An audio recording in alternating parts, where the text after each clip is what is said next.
How about that? Are we getting audio now? Are we getting audio now?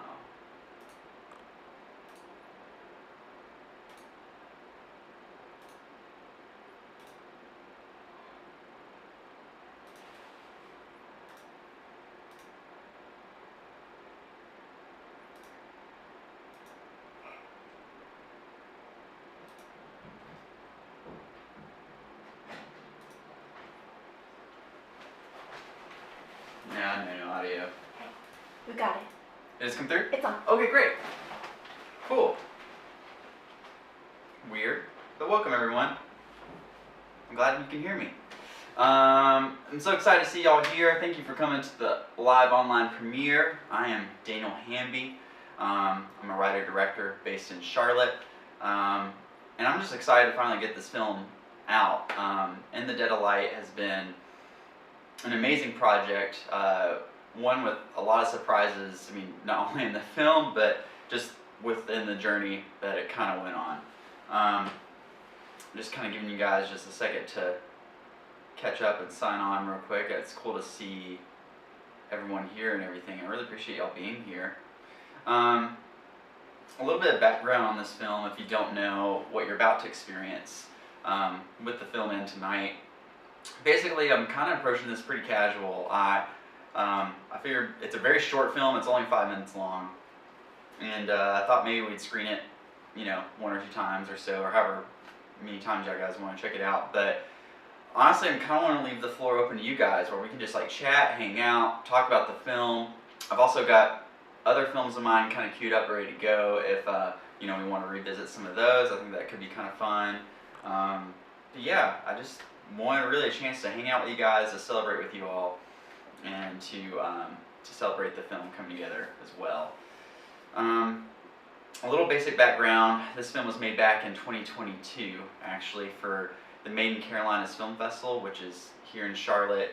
It was ran by CFC, the Carolina Film Community, which is unfortunately closed now, but it was a group that like ran for like 13 plus years. I think it was 15 years actually. Amazing group. We'll miss it, but they used to do a thing called Made in Carolinas every year.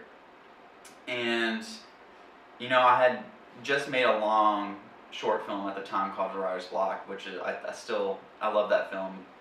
It was 20 minutes and it took a lot of effort and time to put together.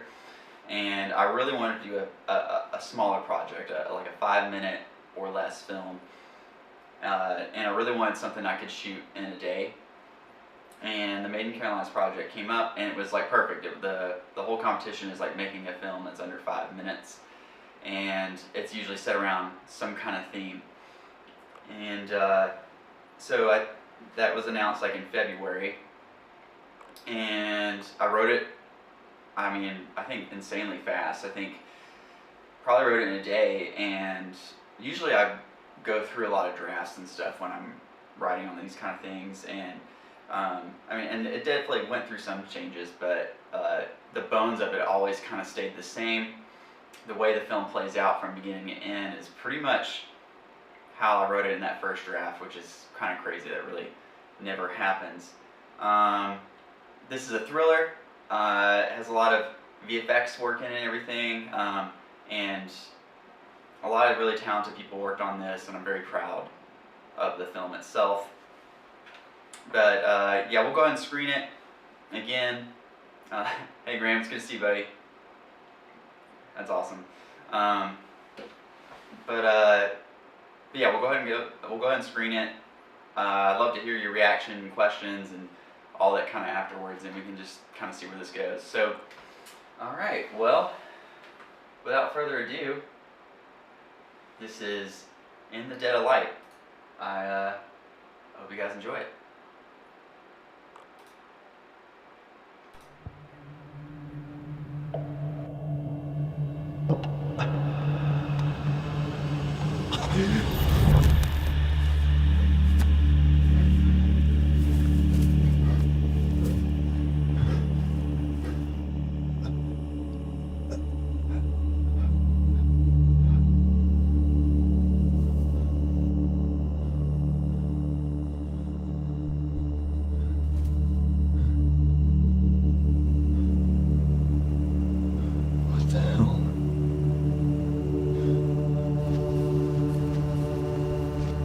Hey, drunk asshole, get away from my car.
Holly, thank God you're okay. I need you to wake up. No. No. Oh, God damn it!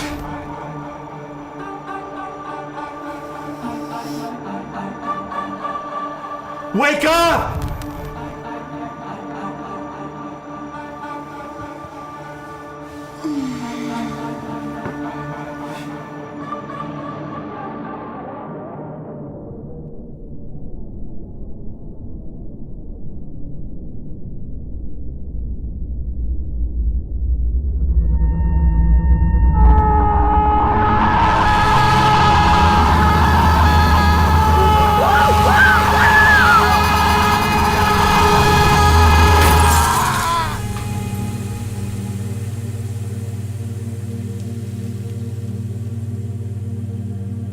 Holly, listen.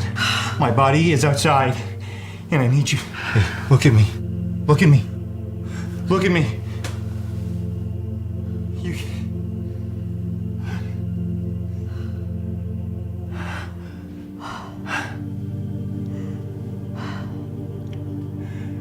Like, I hate that I haven't. I hate that I won't be here for you.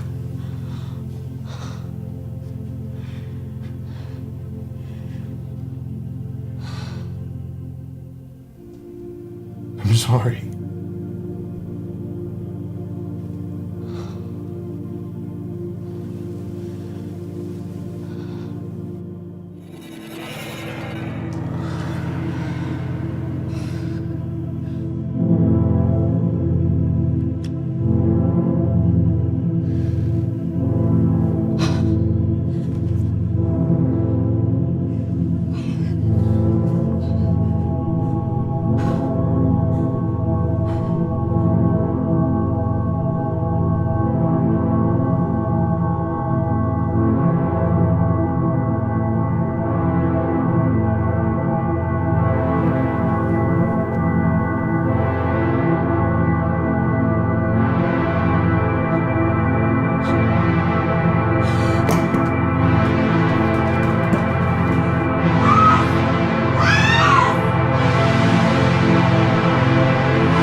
Alright, what'd you guys think?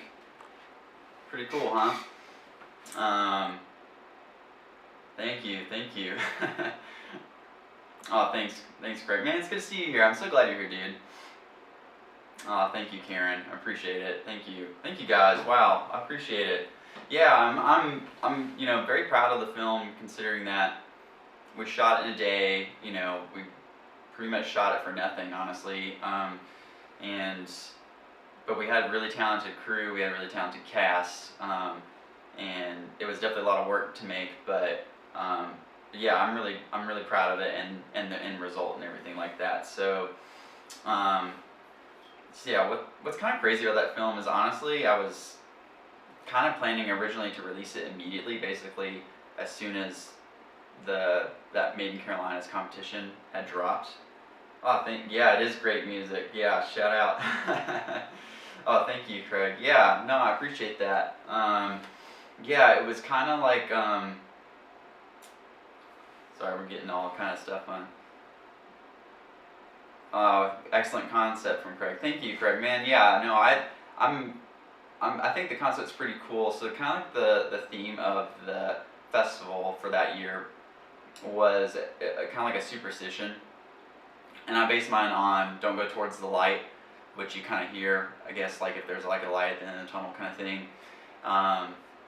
That's how I kind of tied it in, and which was great. We ended up, I think there were 5 awards, and we ended up winning 4. I guess 3 and tied for 1, which I was really grateful for that. Thank you, Karen. You know, Alex was our cinematographer for that, and you know, I think his style lent really well to the style of film that we were making and everything. We got to shoot on real anamorphic lenses that were kind of warpy and wacky, which kind of, in my view, fit the dream kind of scape of it all. The music is great. Shout out to Christopher Walters, man. He killed it. You know, I loved working with him on this. I think he was kind of the, you know, especially for this film, I felt like he was the person with that. He does a project called The Wormholes, which you should check out totally. It is, they're excellent bands, very cool, like psychedelic rock kind of vibe, but they came in and did the score on this, which was great. Graham's here. Credit fonts looked really clean. Music is great. Loved how short and simple the whole thing is. Yeah, man. Thank you. I think that's the nice thing about it being so short is that you could really focus more on making sure everything was kind of locked down to like a high quality and everything. So yeah, and Graham in here, by the way, is a long time collaborator from way back in the day. He and I made a film called Doppelganger together, and you know, that film still gets screened around and everything. Logan, buddy, thank you, man. Thank you for the shout out. I appreciate you being here, dude. The broken element shot was cool. Made me wonder how you did it. Yeah, yeah, that was definitely like written in the script from the very beginning, and I really wanted that, like the film that was kind of melting thing.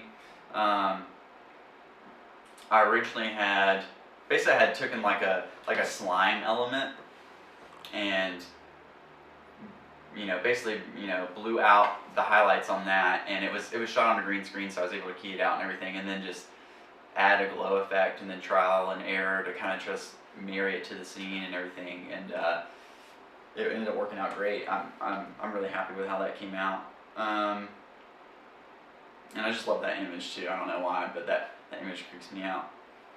Doppelganger also rules. Thank you. I'm proud of Doppelganger as well, man. Thank you, Logan. It's crazy how that film kind of took a life on its own too, which would be a fun story to dive into in a little bit later. But yeah, it's kind of crazy. You never know what the journey of a film is going to be when you kind of release it, right? You go in thinking it's going to be one thing, and the next thing you know, it takes a whole other life on its own.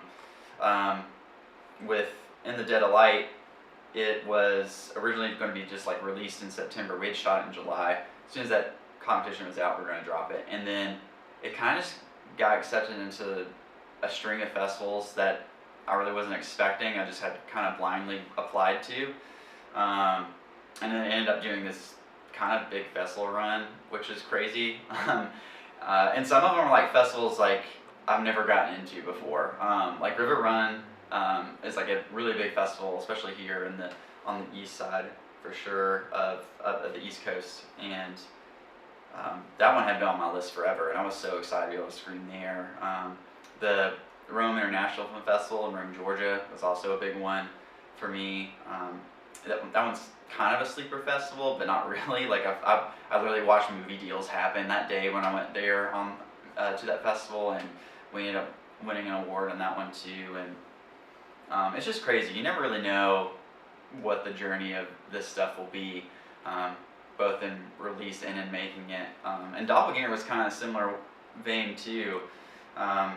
You know, Graham and I had kind of just made it, you know, because we were just dying to do a creative project, and we worked together at like a production company at the time, and he had like a broken arm, and we were like shooting with him with this broken arm, and then that was also a film we shot in a day too, which was crazy, and then we submitted a few festivals and things, and the next thing we know, that one kind of broke us out in many ways, and it still kind of gets around and gets screened and gets attention and everything like that. So it was just crazy. Congrats on the festival. That's an awesome little surprise. I know, right? I was really hoping this would be more of an experiment on like just dropping a film as an online release, and because I really was interested in like kind of weighing those options of like how valuable is still a festival run as opposed to just dropping it online.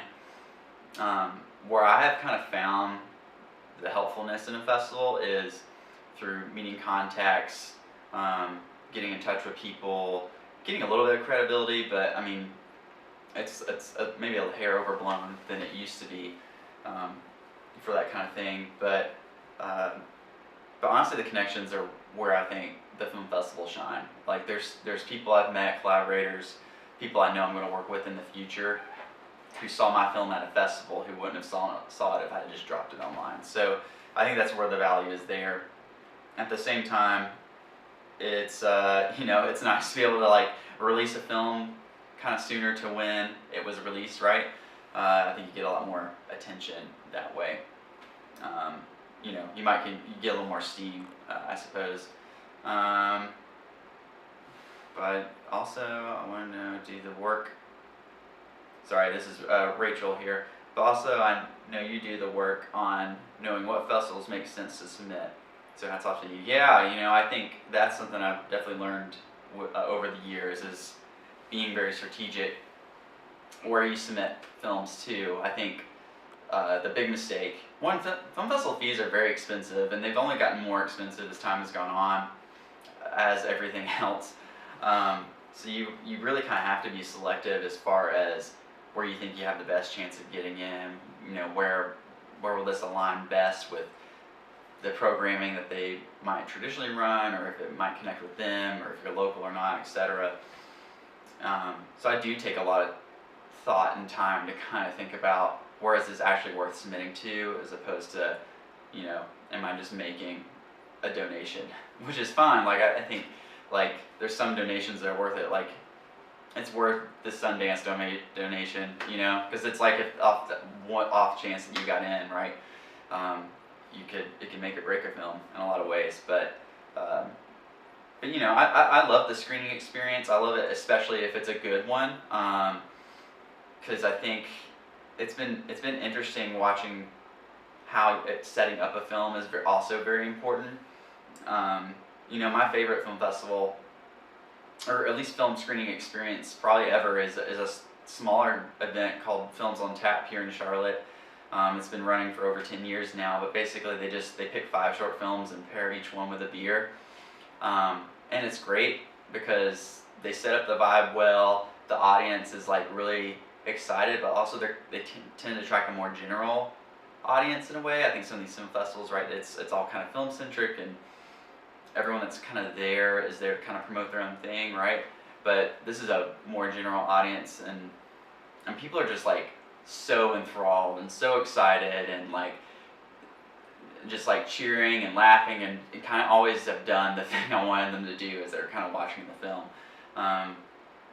And that type of stuff was like, I love it, absolutely. I think I get a lot of joy out of giving people an experience, a ride, a journey to go on, just to, whether it's to brighten their day or just to thrill them or to connect. I think that's something I really enjoy about screening. There's been a lot of mention about Doppelganger in here. If you guys are down, I might screen Doppelganger because there has been a lot of attention on that. So a little story behind that. This was kind of like the first real film that I dropped that actually like got attention, that did really well in the festival circuit. This was back in 2015. We shot it in like February and then released it Submitted to the Chattanooga Film Festival that year, and we ended up winning Best Short Film that year, in April, and then 2 weeks later I got married, which is crazy. It was like a very wild time, but yeah. So anyway, this will be Doppelganger. It's kind of a very similar vein to with In the Dead of Light, this kind of off reality, twilight, zone kind of vibe. So I think you'll really dig it if you liked In the Dead of Light. So here we go. This is Doppelganger, made back in 2015, directed by yours truly, along with Graham Uhelski. So here we go.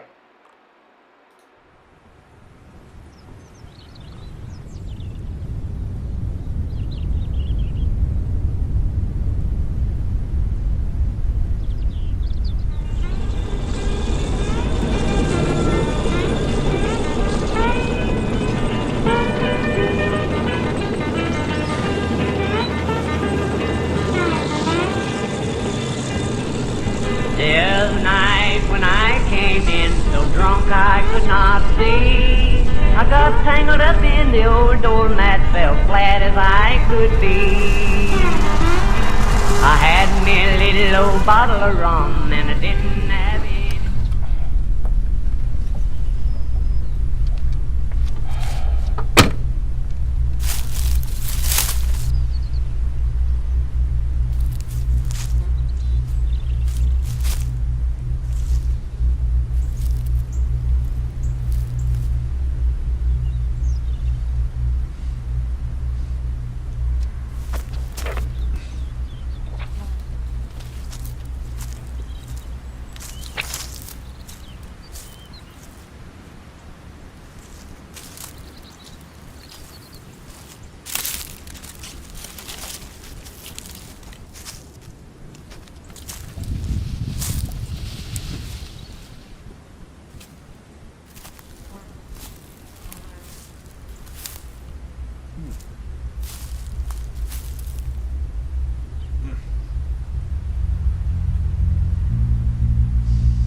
I got it.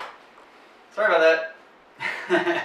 I keep having to mute the thing when the film plays, so that's why I keep forgetting. But yeah, it's been a minute since that one's played. I've seen that one, I mean, and yeah, that one's always a lot of fun. Yeah, that one's always a lot of fun to watch. Thank you guys, I appreciate it. Appreciate it very much. Yeah, they definitely have kind of like a similar vibe. I guess I would have made that film 10 years ago. That's crazy. It's probably the 10-year anniversary since we've made this film. Yeah, almost exactly. It would have been exactly 10 years ago, Graham, when we shot this. Which is wild. Yeah, a very rural setting. So to kind of back up a little bit, so JD, he's the actor in the film, and he's acted in, I want to say, in a couple other things that I've done too. But he's like this world adventurer, just goes out and always goes explore these cool places. He's somewhere in Utah or something crazy like that now, just like paragliding and stuff like that. But Graham kind of knew him back then, and he's just one of those guys that just knows all these like insane, crazy locations, and he knew about this train tunnel. And so I remember Graham telling me about it, and we were both kind of like, we gotta figure out how we can shoot something in this train tunnel, right? This abandoned train tunnel that no one really knows about or goes to. And it's funny, actually, when we were filming it, I don't encourage this activity, but you know, the whole film's about him ignoring you know, no trespassing sign, right? And literally as we're driving up to come film this thing, there's the exact sign that we had bought from Walmart. It's like no trespassing. So we did a little bit of that, you know, as it goes, right? But you know, you don't get good stuff unless you take some risks, right? Forgive me for the nerdy question, but what was the use of octaves in the score during the first doppelganger intro intentional? Is it octaves I'm reading? It's beautiful. So the main thing with the music, actually, so overall, most of the music comes from, I forget David Fincher's composer's name, but like that score, he basically released it for free, and basically was like, if you were doing, I think it was like non-commercial work, if you were just making it for a film, like you could just use it, which is amazing. Like sometimes I'll hear that some of those songs on NPR sometimes that play, like for, you know, different shows that they have going on in the background, which is kind of funny enough. But anyway, am I saying it right? Trent Reznor, is that how you say it, Graham? That was the main title, and then Graham just kind of found like this really old 1920 song for the very beginning that was in the public domain that, you know, he really found something that was just like the perfect tone for that intro. Thank you. Yeah, Trent Reznor from the Ghost album, and it's crazy. You could go. I assume it's still out. I assume you could still just use it, you know, public domain for free, which is wild and crazy. But yeah, you know, so we, you know, JD knew of this train tunnel, and you know, Graham and I have always really enjoyed, you know, those like no sleep stories back when No Sleep from Reddit was like actually really good, and we really wanted to make a story of that vein. And you know, I've always loved mysteries. I've always loved things that kind of warped the mind or made you think, or kind of logic that twisted on itself a bit.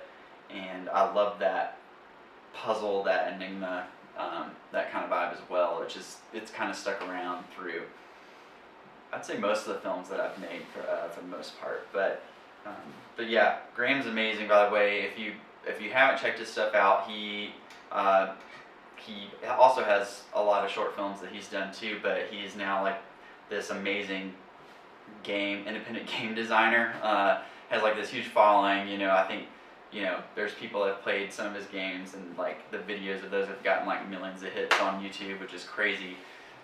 He's working on a game right now called Cryptica, which looks like awesome. It's definitely in this tone and vein of just like interesting mystery puzzle with like reality that's just kind of falling apart. absolutely go check it out. I think it's on Steam. You can, if you like gaming and that kind of thing. But you know, I think Graham and I've always kind of had similar tastes in that way. We've always really both enjoyed those stories, and you know, he's still a good friend to this day. Honestly, we still chat. But yeah, you know, I think it's kind of wild though that those no trespassing signs were there. You know, the ones that we had used in the film and everything. It really was just the two of us filming, like both on cameras. He was rocking an A7S, which is like was a great camera it's still a great camera, I guess, but you know, but he had like a broken arm and everything, and he had to like climb onto the top of that tunnel to get that shot with JD. And like the reason we have like that hat and boots and stuff is like that's me wearing like the hat and boots is like his double on some of those shots and everything. And what's crazy is like, you know, when you're trying to do all that cloning and everything, you're usually like you do that with a tripod shot. It's actually it's a very easy effect to do, but we had forgotten a tripod that day, so we had to like jerry rig the camera onto like a light stand to like make it work. It was absolutely nuts the way we made that happen, but you know, overall I still think like that's still many people's favorite film that we've done. I want to go back to one of Karen's question here. She had asked if do the festivals kind of wine and dine you. I think that, so overall some do, yes. Like you know, there was one festival that I went to, Beaufort International Film Festival, which is in Beaufort, South Carolina. That festival kind of went that vibe, and that was great. They set us up in a really nice room and covered all our meals and had a lot of great activities and stuff. That was like you know, that alone was worth the festival experience there. And there are festivals that do kind of like really awesome parties and like meetups and resources and things like that.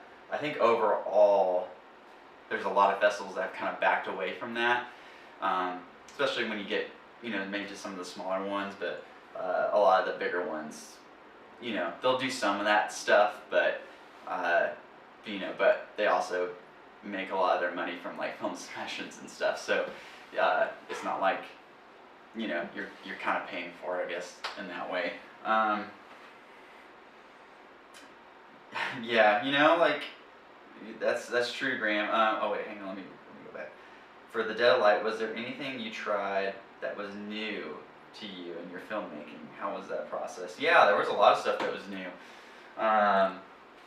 I think for me, I really wanted a visual effect challenge, and at the time I was also in the middle of switching into a new software called DaVinci Resolve, which I'm sure you know about, and I really wanted to do the visual effects in that program, which I don't want to dive too deep for people who don't, unless you guys really want to talk about Premiere and DaVinci and editing programs and stuff, but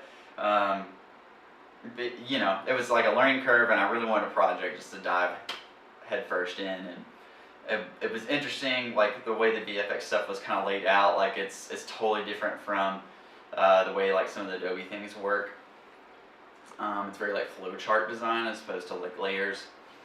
But I really wanted that challenge, and luckily I had a friend named Eric Ho who kind of helped set up a lot of that stuff for me, and then you know, and kind of helped set the standard, I guess, or just guided me on like how to do certain things, and I was kind of able to take a lot of that stuff to the finish line. But yeah, I really wanted a visual effects challenge. I really wanted to work with anamorphics, like real anamorphics this time. I thought it fit the film and the project. And you know what's interesting? I think the thing with visual effects for me is it's like so important to like try to ground them as much as you can. And I think the way I like to ground certain things, you know, it can create a lot of headaches. But for me, I think it's worth it in the end. An example would be like in Doppelganger, actually, I kind of learned this lesson. I think originally when you see that deer at the end of the tunnel, I think in the original cut, it was like locked off shot, and we were kind of watching it, and I remember telling Graham, like, this has to be a shaky shot, and I think we had one that was shaky, and of course he's looking at me like, dude, like how much work it is gonna, like, try to get that to line up right, and I was like, I know, but like it doesn't, it's not selling it at all. Like if we don't use this other shot and like kind of help ground the piece a little bit, like, it's gonna, we just need to get over the line of like helping people buy it. It's like, obviously if they look at it, it doesn't actually look like a moose is there, right? But it's like, we just need this little extra thing to kind of help them buy the realism of it all. And I definitely applied that thought with this film, right? Where we were shooting with these anamorphics, which are kind of warpy and weird, and like you kind of have to consider that when you're like building all these effects and everything. But in the end, I think it helped, or at least is worth it, or it became an asset for me, I guess, in developing that. It's almost like, I think it's like why Lord of the Rings works so well as opposed to The Hobbit. Like Lord of the Rings is shot on film. They're using these amazing optical lenses and everything, and then The Hobbit's kind of like this almost like sterile digital. It just like looks. It's not grounded anymore. It looks really fake. So that's kind of my big thing in philosophy with VFX. It's like you kind of have to work with some of the more natural things in order to kind of help ground it. Sorry, that was a long-winded answer. Yeah, thank you. Yeah, man, we were, I forgot. So Graham said, forgot a tripod, we were such amateurs. I think that's kind of where we all start, right? We all start as amateurs. And I hope like some of that spirit never goes away, right? Like there's always this element of like, you've got to figure it out on the day no matter what. And if you get kind of too rigid in how things are supposed to be done, things never get done, right? So yeah, I think we can watch it again here in a second. Yeah, I think we could do another In the Dead again. If you guys have any more questions about the film or anything at all, just let me know. We'll watch it one more time. I'll sign back on, and we can chat more or do whatever. So okay, so here's the film again, In the Dead of Light. Hope you guys enjoy it. Here we go.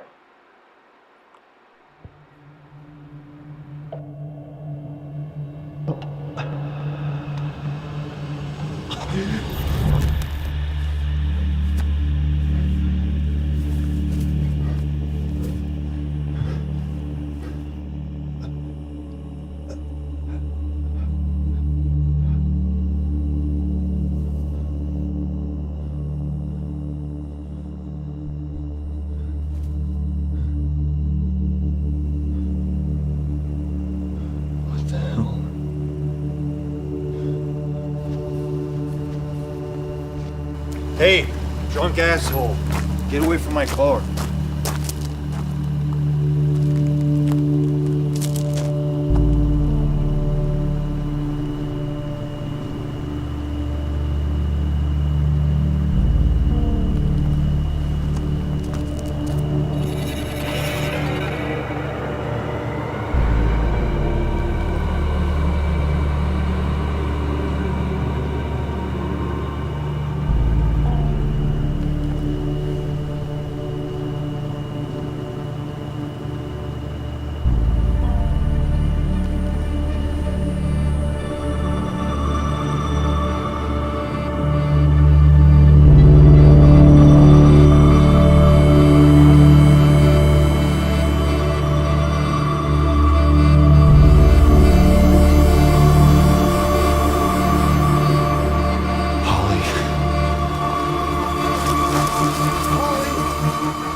glad you're okay.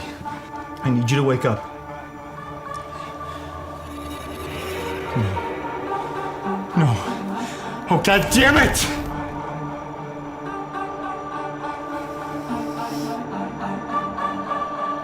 Wake up!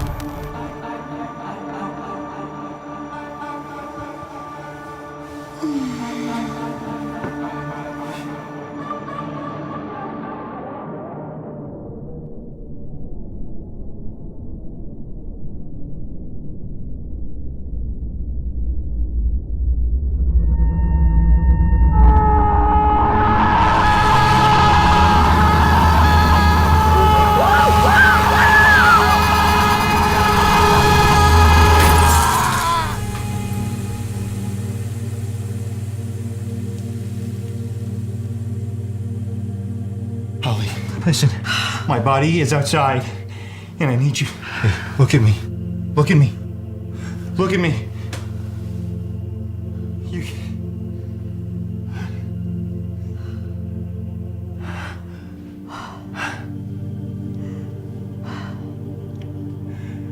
Like, I hate that I haven't. I hate that I won't be here for you.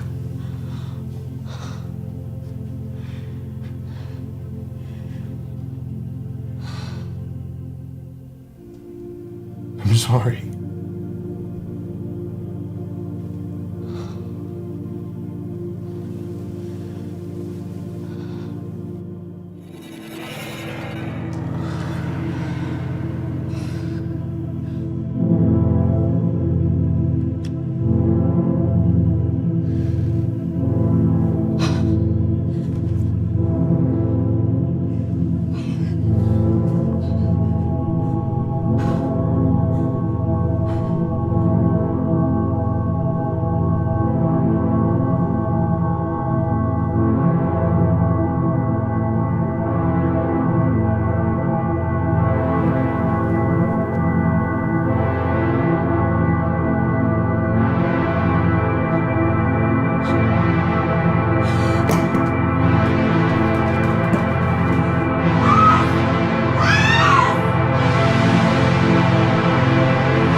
Alright, we screened it again. Awesome. Yeah, that's a fun one, isn't it? I'm really proud of how that all came out. Yusuf, it's good to see you again. It's good to see you here, man. Thank you for the support. Thanks for being here, dude. Thank you all for being here. I really appreciate it. It's cool to watch it with you guys. It's to watch it with a bunch of friends like you all. I really appreciate you being here. You know, I think if you're kind of interested in following along with this project or any of the work I'm doing, you can find any of my work on danielhamby.com. That's all my films are kind of listed on there. You can follow me at Daniel Hamby Film if you don't already, and on pretty much any platform, YouTube, Instagram, TikTok. I mean, you know, look it up at Daniel Hamby Film. You'll find me, right? Yeah, I'm very, very excited about this film. So the whole thing's going to drop at the actual YouTube link for the film is going to drop at like 9 o'clock today. So if you don't mind sharing it with your friends and things like that, that'd be incredible. Let's see here. His scream is peak performance from everyone. Yeah, no, I mean Kyle is fantastic. So it's funny enough. I think I had originally been exposed to Kyle's work back on Writer's Block. He was kind of one of the auditions I received for that film, and he almost got the part of Will, the kind of main lead in that. And so I always kind of kept him in the back of my mind. And then when this film came up and we sent out auditions, he just gave a great read. And it was funny enough. I had emailed him back. It's like, dude, you did a great job, but I need to see you scream. If you don't mind doing that for me on camera. And this is kind of like sort of COVID time, so it was all like video submissions as far as like auditions and stuff. And he's obliged and like sent back, and he just did this like ear shattering scream, and it was like perfect. I was like, okay, yeah, he's gonna knock it out of the park, man. So I love working with Kyle. I'll keep working with Kyle. I've already done it on several other projects. There'll be plenty more. He is fantastic. And Ian's amazing as well. If you haven't seen Ari, so she is casting this huge big Netflix show right now, Zero Day, with like Robert De Niro. It's on Netflix right now. It just came out yesterday. I haven't had a chance to check it out, but it seems like a really cool premise and everything. So she's amazing. She we definitely underutilized her talents, with the whole her sleeping in bed, right? But I was just like so excited to get a chance to work with her back then. She did some stuff for Writer's Block as well. She kind of helped make like the bad short film that's in the film, and and I just loved like she always came to work. She always came with like amazing ideas. I just love collaborating with her. Was the Death by Ambien? So she's taking Ambien. That's kind of the thing. The actual death was like by kind of like the stabbing of the scissors. So you kind of see her pick up those scissors that she had, I guess stabbed him with. But basically, it's kind of implying that there's some kind of like medically induced sleepwalking kind of thing that's going on where, she has insomnia. She's taking medicine to sleep. It's kind of causing her to sleepwalk, and then this like accident occurs essentially. Favorite moment of the film for me. Favorite moment of the film. I love the scream that Kyle gives, and I don't know. That's really hard to pick for me. I just love this idea of like this light coming towards you, and just that suspense of, obviously it kind of is like symbolizing death and all that things, and like it's all kind of coming towards us. If we're going deep, here we go. But it's always kind of like just this unease of like, if this thing reaches you, it's like what's on the other side of that. It could be great, it could be amazing, it could be terrifying, horrifying. We don't know. It's that unknown. I think that's like the horror or the scary part of the film. But I just think that idea is interesting of like, we don't even actually know if this thing is scary or not.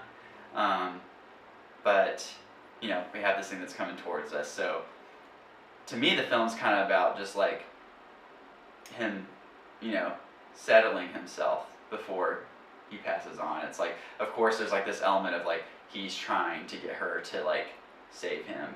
But then at the end, he's kind of like, I don't want to leave life without saying what needs to be said.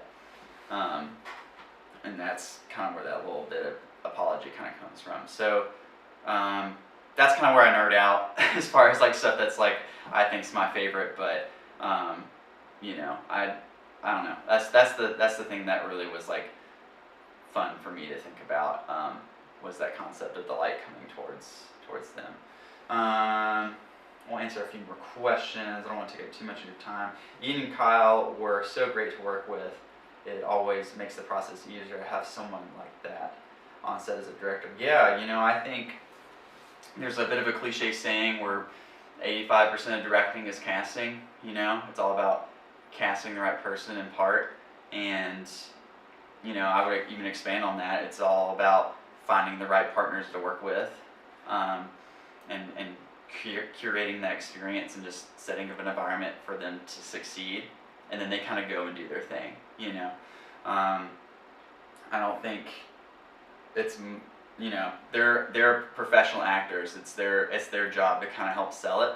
And you know, obviously as a writer, I'm trying to write them up and set up characters that are interesting and dynamic and everything like that. But man, they just bring so much and take it so much more to the finish line than, you know, I can't like coach a bad actor to be a great actor, right?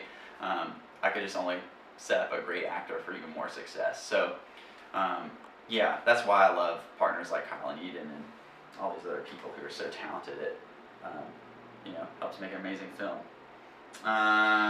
Yes, we love the deep thoughts. It's cool how much you accomplished in such a short time, short dialogue. Gotta go. Thank you, Rachel. I appreciate it. Graham, I thank you, buddy. Yeah, I think this will be a good time to kind of go ahead and sign off for the night. So thank you guys for being here. If you have any more questions for me, you know how to reach me. Probably Instagram is the best, at Daniel Hamby Film. Please follow along. You know, I've got some cool projects that are coming around the corner. A cool documentary that I've been working on about dementia care here in the United States and kind of how we can make it better with Miss Dr. Karen Sullivan, who just happens to be here as well. But yeah, that one's going to be an amazing project that I'm also very, very, very excited about, and we'll be doing more announcements about hopefully soon, so stay tuned. All right, I really appreciate you guys. Thank you so much. I love you all. Thank you so much. And you guys have a good night, okay? All right. Thank y'all.